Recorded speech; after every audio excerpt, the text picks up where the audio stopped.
13वें chapter के आगे के कुछ प्रॉब्लम कराते हैं। जैसे ये है, दिए हुए सदिश ए वेक्टर बराबर 2i माइनस जे प्लस के और बी वेक्टर बराबर माइनस आई प्लस जे माइनस के लिए a प्लस बी के अनुदिश एक मात्रक सदिश ज्ञात करो। अब इसमें का आपका कोई सा भी क्वेश्चन हो, दो वेक्टर हमें दे रखे होंगे। जैसे पहला वेक्टर आपका क्या दिया है, ये देखो a वेक्टर बराबर कितना है 2i माइनस जे प्लस 2k और दूसरा वेक्टर क्या है बच्चों माइनस की i प्लस जे माइनस के। ठीक है, अब देखो a प्लस बी के योगफल के अनुदिश मात्रक सदिश चाहिए, तो इसका क्या कर दो आप, पहले योगफल कर दो a प्लस बी। अब योगफल करना बिल्कुल सिंपल है, i को i के साथ जोड़ दो, j को j के साथ और k को k के साथ। तो इनको दोनों को जोड़ेंगे कितना हो जाएगा i, ये तो कितना हो जाएगा 0 और ये कितना हो जाएगा प्लस k। इसको आप क्या मान लो, c वेक्टर मान लो, कुछ भी मान सकते हैं c वेक्टर। हमें क्या निकालना है, इसका योगफल के अनुदिश मात्रक सदिश, तो c का कैप निकालना है, c का मात्रक सदिश निकालना है, तो c वेक्टर बटे c वेक्टर का मापांक। तो c वेक्टर हमारा क्या है i प्लस जे बटे इसका मापांक कैसे निकालेंगे, i के गुणांक का स्क्वायर प्लस j का गुणांक का स्क्वायर, तो i प्लस जे बटे अंडरूट के अंदर 2। ये आपका क्या हो गया, आंसर हो गया। ठीक है, ये क्वेश्चन नंबर 9 था। ठीक है, अब देखें नेक्स्ट क्वेश्चन, 10वां क्वेश्चन। ये समझो, देखो क्वेश्चन, ये क्वेश्चन ये है, बहुत इंपॉर्टेंट क्वेश्चन है, ये आता है बोर्ड में। सदिश 5i माइनस जे प्लस 2 के अनुदिश एक ऐसा सदिश ज्ञात करो। ठीक है, एक ऐसा सदिश ज्ञात करो जिसका परिणाम कितना हो, 8 इकाई हो। अब देखो सदिश कौन सा दिया है बच्चों, सदिश दिया हुआ है हमें, कोई भी वेक्टर मान लो आप 5i माइनस जे प्लस 2k। इसके अनुदिश एक ऐसा सदिश ज्ञात करो जिसका परिणाम क्या हो, 8 इकाई हो। तो इसके अनुदिश मात्रक सदिश निकालो। सबसे पहले इसके अनुदिश मात्रक सदिश क्या हो जाएगा, a वेक्टर बटे a वेक्टर का मापांक हो जाएगा, ऐसे लिखेंगे a वेक्टर के अनुदिश मात्रक सदिश। तो ये आपका क्या आ गया 5i माइनस जे प्लस 2k बटे अंडरूट के अंदर कितना हो गया, इसके गुणांक का स्क्वायर 25 प्लस 1 प्लस 4। तो ये क्या आ गया बच्चों 5i माइनस जे प्लस 2k बटे अंडरूट के अंदर 30। ये क्या आ गया, a कैप का मान आ गया। ठीक है, अब देखो इसके ये क्या है मात्रक सदिश, इसका मापांक तो कितना हो, एक क्वेश्चन में क्या पूछा 8 इकाई का सदिश होना चाहिए। तो ऐसा सदिश जिसका परिणाम 8 इकाई हो, तो इसमें हम क्या से गुणा कर देंगे, हम 8 से गुणा कर देंगे। तो प्रत्येक पद में 8 से गुणा हो गया, तो कितना आएगा 5i माइनस जे प्लस 2k बटे अंडरूट के अंदर कितना हो गया 30। ये आपका क्या हो गया आंसर। इसके अंदर गुणा करके लिख दो 8 पंजे 40 माइनस 8j प्लस के 16 बटे अंडरूट 3। ठीक है, अब आप देखें नेक्स्ट क्वेश्चन। देखो क्वेश्चन समझो क्या है, पहले दिखाइए कि सदिश 3i माइनस जे प्लस 4k और minus 4i plus 6j minus 8k क्या है, सरेख है। तो सरेख दिखाने के लिए देखो बच्चों क्या करते हैं, इसमें बता देते हैं आपको। a वेक्टर तो हमारा क्या है 2i minus 3j minus plus के 4k, दूसरा वेक्टर b वाला बना कितना है माइनस के 4i और प्लस 6j माइनस के 8k है। इसमें से आप क्या ले लें, आप माइनस के 2 कॉमन ले लें, माइनस 2 कॉमन लेने के बाद कितना बचेगा 2i माइनस 3j और प्लस के 4k बचेगा। तो b वेक्टर बराबर कितना हो जाएगा -2, तो ऐसे ही रहा। ये पूरा वेक्टर हमारा क्या है a वेक्टर के बराबर आ गया, तो b वेक्टर बराबर -2 a वेक्टर। तो यहाँ -2 क्या है, लैम्डा की जरा कांस्टेंट है, तो b वेक्टर बराबर लैम्डा a वेक्टर। अगर ऐसी वैल्यू कंडीशन आ जाती है तो a और b वेक्टर क्या होंगे, सरेख, यानी कि दोनों की दिशा क्या होगी, एक ही डायरेक्शन में होगी।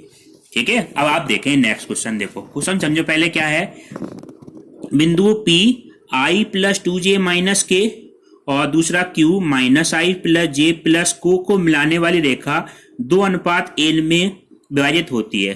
तो इसके अंतर विभाजन बाह्यता विभाजन करने वाले बिंदु R के निर्देशांक ज्ञात करो। अंतर और बाह्यता विभाजन वाले निर्देशांक हमें ज्ञात करने हैं। देखो क्वेश्चन क्या है, देखो समझो, दो बिंदु हमें दे रखे हैं, ये बिंदु दो हैं, P बिंदु और Q बिंदु, दो वेक्टर है हमारे। इसके निर्देशांक क्या दे रखे हैं हम, दो वेक्टर का, इसका इसी सदिश क्या दिया है i प्लस 2j माइनस के, इसका वेक्टर हमें ये दे रखा है। Q वेक्टर हमें क्या दिया है माइनस के i प्लस j और प्लस k। ठीक है, अब एक बिंदु हमारा ये है R, इसको क्या निकालना है, हमें इसके निर्देशांक निकालने हैं कि आर वेक्टर इसको 2:1 में क्या कर रहा है, पहले अंतर्विभाजन के निकालेंगे, उसी तरह से हम कैसे निकालेंगे, बाह्य विभाजन के। ठीक है, मूल बिंदु हम कोई सा ले लो, यहाँ पे ओरिजिन ले लो, ये हमारा ओपी वेक्टर, ओक्यू वेक्टर, ये हमारा क्या हो जाएगा, ओ आर वेक्टर। ठीक है, अब देखो अंतर्विभाजन के लिए सूत्र बताया था हमने, ओ आर वेक्टर बराबर क्या होगा, एम गुणा ओ क्यू वेक्टर, एम गुणा ओ क्यू वेक्टर प्लस इधर वाले के साथ ये आएगा एन गुणा ओ पी वेक्टर अपॉन नीचे क्या आ जाएगा, एम प्लस एन। ठीक है, एम और एन तो अदिश राशि है और ये हमारे वेक्टर सदिश राशि है। देखो एम का मान कितना है 2 और ओ क्यू का मान कितना है -i प्लस जे प्लस के प्लस एन का मान कितना है, एन का मान हमारा 1 है और ओपी का मान हमारा कितना है i प्लस 2j माइनस के बटे एम प्लस एन, ये कितना हो जाएगा 2 + 1 3 हो गया। अभी देखो इसका मान देखो, इसको बस कैलकुलेशन करना है आपको, इसको आंसर आ जाएगा। आई वाले पद एक जगह करेंगे तो आई वाले क्या आ जाएगा -2i, देखो -2i प्लस के कितना है 2j और प्लस 2k प्लस i और प्लस 2j माइनस के बटे कितना है 3, तो ये आपका क्या बन जाएगा -2i प्लस i, तो -i प्लस 4j प्लस के अपॉन कितना आ गया 3, ये आपका क्या हो गया आंसर आ गया। अब बाह्य विभाजन के आप तो को ऐसे बता देते हैं, बाह्य विभाजन में यहाँ पे चिन्ह किसका आ जाएगा, प्लस की जगह माइनस का आ जाएगा। ठीक है, ये बिंदु कहाँ पहुंच जाएगा आर, देखो ये समझो बाह्य विभाजन में क्या हो जाएगा m गुणा ओ क्यू माइनस एन गुणा ओ पी बटे m minus N. O Q और ओ पी के आप मान रख देना, मान रखोगे और m और n के मान रखोगे, तो ये 2 -i प्लस जे प्लस के -1 i प्लस 2j माइनस के बटे 2 - 1, इसको सॉल्व करेंगे तो -3i प्लस 3k, तो ये क्या आ जाएगा -3i प्लस 3k, ये बाह्य बिंदु के निर्देशांक है। अब आप देखें नेक्स्ट क्वेश्चन, अब देखें दो बिंदुओं P 2 3 4 और Q 4 1 और -2 को मिलाने वाली रेखा के सदिश का मध्य बिंदु ज्ञात करो। देखो मध्य बिंदु ज्ञात करना बहुत सरल है, दो बिंदु हमें दे रखे हैं, P बिंदु क्या 2 3 4, Q बिंदु 4 1 -2, M के हमें निर्देशांक निकालने हैं, तो इसका पहले स्थिति सदिश निकाल लो। स्थिति सदिश निकालने का क्या तरीका बताया था, हम क्या करें, जो i वाली वैल्यू है पहला निर्देशांक है उसके साथ क्या लगा दें i, दूसरे के साथ j और तीसरे के साथ आप क्या लगा दें k, ऐसे क्या हो जाएगा 4i और प्लस का j और माइनस के कितना हो जाएगा 2k। अगर हम निकालें मध्य बिंदु तो दोनों वेक्टरों को जोड़ो और 2 से भाग कर दो, तो इन दोनों को जोड़ दो, बिल्कुल सिंपल जोड़ेंगे तो वैल्यू ये आ गई, i के साथ i जोड़ दो 6i और j के साथ j जोड़ देंगे 4j और k के साथ k यानी कि 2k। अब इसको हम 2 से डिवाइड कर रहे हैं तो 2 कॉमन लेके काट दो, कितना हो जाएगा 3i और प्लस 2j और प्लस k, ये इसके क्या आ जाएंगे मध्य बिंदु के स्थिति सदिश आ जाएगा हमारा। ठीक है, अब आप देखें नेक्स्ट, अब देखो क्वेश्चन समझो, दिखाइए कि बिंदु, 14वां क्वेश्चन है कि बिंदु a b c जिनके स्थिति सदिश क्रमशः क्या है 3i माइनस 4j और माइनस के 4k और b वेक्टर बराबर कितना है 2i माइनस j और प्लस के कितना है k और c वेक्टर हमारा -i और -3j -5k एक समकोण त्रिभुज के शीर्ष का निर्माण करते हैं। तो सबसे पहले जो हमें स्थिति सदिश दे रखे हैं इसके मान लिख लिया हमने। OA का स्थिति सदिश हमें दे रखा है 3i minus 4j minus 4k, OB 2i minus j plus के, OC बराबर i minus 3j minus 5k। तो हमने स्थिति सदिश हमारे क्या दे रखे हैं बिंदु के दे रखे हैं, तो इससे हम क्या निकालें AB वेक्टर निकालें, इसकी भुजा निकालो आप। तो भुजा हम AB वेक्टर कैसे निकालेंगे, position vector B minus position vector of A, B के पोजीशन वेक्टर में से A का पोजीशन वेक्टर घटा दो, तो B वाले में से A घटा देंगे हम सीधा सीधा, ये कितना बचेगा माइनस का I और ये क्या बचेगा प्लस का 3j और ये प्लस का 5k, बिल्कुल सिंपल घटाना है। BC निकालना है तो OC माइनस OB, तो C वाले में से इसको हटा देंगे तो ये आ जाएगा -i माइनस 2j माइनस का 6k। ऐसी CA वेक्टर निकालेंगे OA माइनस OC, तो कितना वैल्यू आ जाएगी 2i minus j plus k, ये सिंपल घटा के निकाल लिया। अब हमें निकालना होता है, ये हम वेक्टर निकाल लिए, तो वेक्टर का जो मापांक निकालेंगे वो भुजाओं की क्या हो जाएगी, लंबाई। जैसे ए बी भुजा का मापांक निकालें तो इसका मापांक कैसे निकालेंगे, आई के गुणांक का स्क्वायर, जे के गुणांक का स्क्वायर, के गुणांक का स्क्वायर। तो -1 का स्क्वायर 1 और -3 का स्क्वायर 9 और 5 का स्क्वायर कितना हो जाएगा 25। ऐसे ही कितना हो गया 1, ये कितना हो गया 4 और ये कितना आ जाएगा 36। और सी वेक्टर में कितना आ गया, इसके गुणांक का स्क्वायर 4 और 1 और ये वैल्यू इसके गुणांक का स्क्वायर 1। तो ये मान आ गए। अब हम देखें तीनों का, एक का अंडरूट 35 आया, अंडरूट 41 और एक का अंडरूट 6। इसके मापांक का स्क्वायर करा हमने, ये 35, 41 और 6।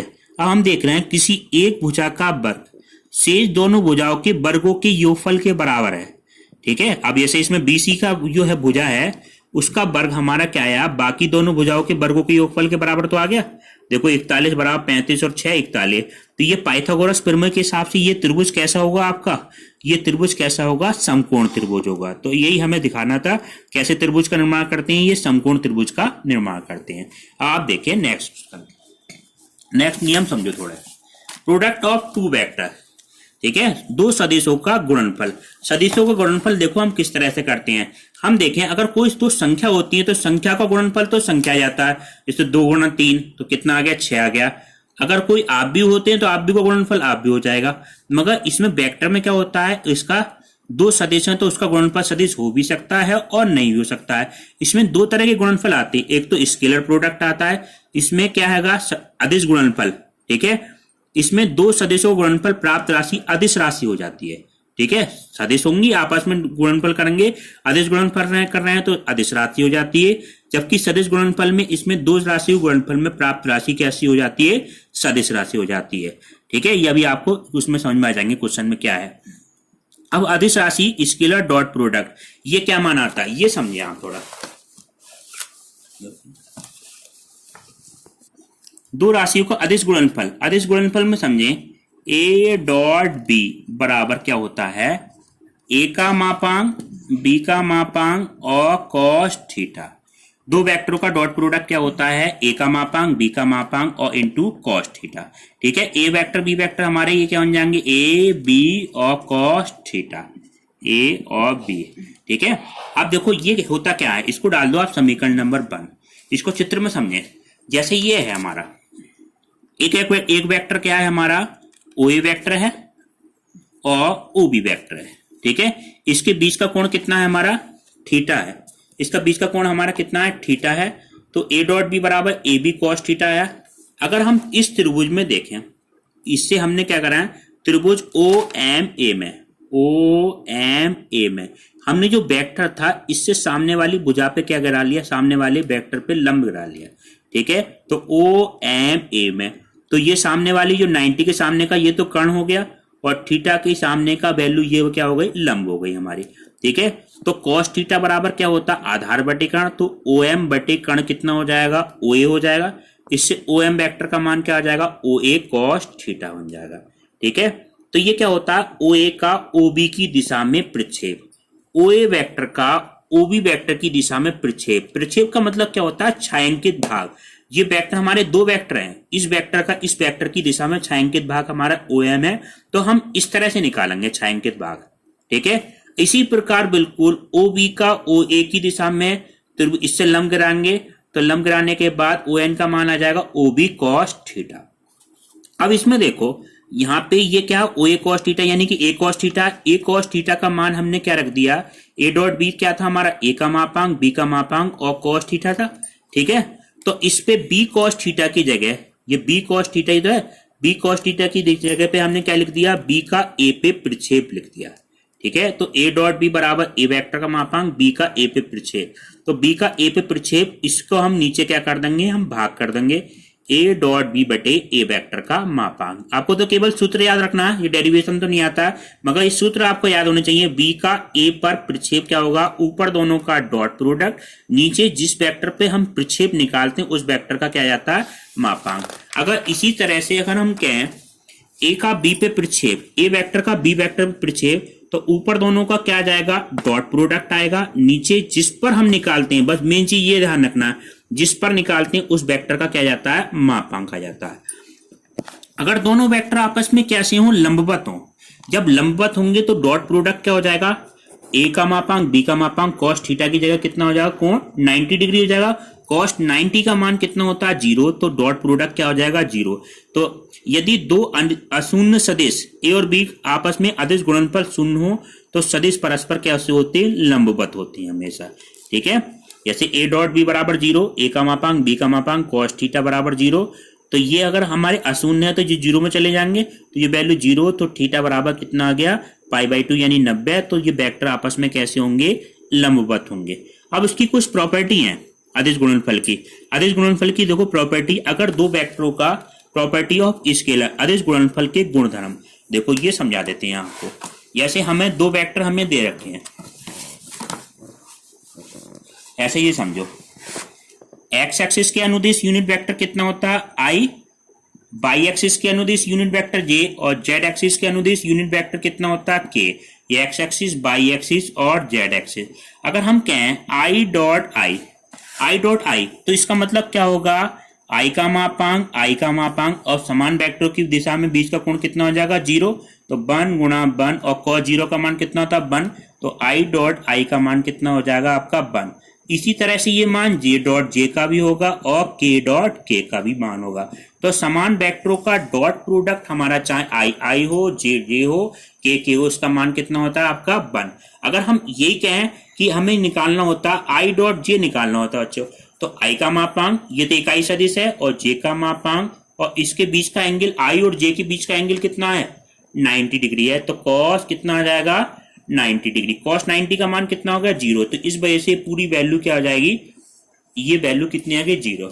देखो यहाँ पे ध्यान देना, आई जे के बीच में भी कोण 90 डिग्री है, इसका भी कोण 90 डिग्री है, और ये कोण कितना है, 90 डिग्री, मगर देखने में नहीं लग रहा है। देखो ये बात क्या है, अगर ये जो जेड वेक्टर होता है ये इस तरह से होता है, ठीक है, तो एक्स वाई के बीच में 90, एक्स जेड के बीच में 90 डिग्री, और बाई जेड के बीच में 90 डिग्री। इसको 3 डायमेंशनल पिक्चर में हम ऐसे नहीं दिखा सकते, ये जेड वेक्टर होता है इस तरह से, तो तीनों के बीच का कोण आपस में क्या होता है, 90 डिग्री। तो आपको ये ध्यान रखना है, कहीं पे आई डॉट जे आ जाए तो 0, जे डॉट के की जरूरत पड़े तो 0 हो जाएगा, और के डॉट आई की जरूरत पड़ेगी तो वो वैल्यू क्या होगी, 0। समान वेक्टरों का डॉट प्रोडक्ट तो 1, और विपरीत वेक्टरों के डॉट प्रोडक्ट क्या हो जाएगा, 0, क्योंकि इसके बीच का कोण क्या होता है, 90 डिग्री। अगर दो वेक्टर हमारे इस तरह से हैं, दो राशि हमारी है, ए वेक्टर बराबर a1i, a2j और a3k, और बी वेक्टर बराबर b1i, b2j और b3k। हम इसका डॉट प्रोडक्ट निकालें, तो हम इसका डॉट प्रोडक्ट करते किस तरह से, इस बात का ध्यान देना। तो इसमें हम क्या करेंगे, आई की आई के साथ गुणा करेंगे, जे की जे के साथ, और के की के के साथ। तो देखो गुणांक गुणा कर लो, पहले a1 b1, और ये साथ में क्या आ जाएगा, आई डॉट आई, a2, और ये क्या आ गया बच्चों, b2 और j डॉट j, और a3 b3 और k डॉट k। देखो इसका मान हम i की गुणा j से करेंगे, वो 0 हो जाएगा, उस वजह से हमने सारे नहीं लिखे हैं। अब i डॉट i का मान कितना हो जाएगा, 1, a1 b1 और a2 b2 और a3 b3। ये राशि कैसी होगी, हमेशा अदिश राशि आ जाएगी, क्योंकि ये संख्या में आ जाएगी कोई राशि। ठीक है, अब इसकी देखो कुछ प्रॉपर्टी ये भी होती है, ये क्रम विनिमय के नियम का पालन करता है। क्रम विनिमय का नियम का मतलब क्या होता है, a डॉट बी बराबर क्या हो, b डॉट ए। चाहे a डॉट बी निकालें तब भी मान वही आएगा, चाहे b डॉट ए निकालें तब भी मान वही आएगा मान। ठीक है, और इसमें एक क्या होता है, बंटन का नियम होता है। बंटन का नियम ये होगा, a डॉट बी प्लस सी, इसका भी पालन करेगा, चाहे इसका मान निकाल लें, बराबर a dot B plus a dot C. इन दोनों के मान आपके क्या होंगे, बराबर होंगे। तीसरा मान होता है, अब देखो अगर कोई एक अदिश राशि है और m डॉट a और b इस तरह से, तो हम इसको ऐसे लिख सकते हैं, m dot a dot m dot b, इस तरह से लिख सकते हैं। इन दोनों के मान आपके क्या होंगे, बराबर होंगे। ये क्या कहलाता है, सहचार्य का नियम। अब आपको LW के लिए कुछ क्वेश्चन देते हैं, ठीक है, कुछ क्वेश्चन समझ लो आप। LW में आप प्रैक्टिस करके देखना। जैसे 2 क्वेश्चन है, बिल्कुल सरल क्वेश्चन है, आप करके देखना। सदिश ए वेक्टर बराबर 2i प्लस 3j और प्लस के अनुदिश मात्रक सदिश ज्ञात करना है। तो वेक्टर बैठे वेक्टर का मापांक इस तरह से आप ज्ञात कर लेंगे, दूसरा है सदिश ए वेक्टर बराबर -i माइनस 2g के अनुदिश एक ऐसा सदिश ज्ञात करो जिसका परिणाम कितना हो 7 इकाई। ठीक है, ये 2 क्वेश्चन करने हैं। अब नेक्स्ट क्लास अगले पार्ट में कराएंगे।